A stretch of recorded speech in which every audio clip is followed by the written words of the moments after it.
கவி உறவுகளே வாருங்கள், சேதுவின் கவிதைகளை கேளுங்கள்.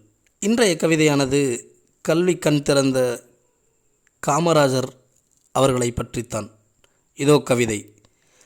அரசியல் வாழ்வின் அழியாத ஆதவனே, அன்னை கல்வியின் அழகான அடித்தளமே, மதிய உணவு வழங்கிய மனிதனின் மனிதநேயமே, விடியலை விளைவித்த விருதுநகரின் நாயகனே, தண்ணீரை தேக்கியே கண்ணீரை துடைத்தவரே, தொழிற்சாலைகள் தொடங்கியே புது தமிழகம் படைத்தவரே, ஊழல் கடலில் உறையாத கதிரவனே, ஊழல் கடலில் உறையாத கதிரவனே, எளிமையான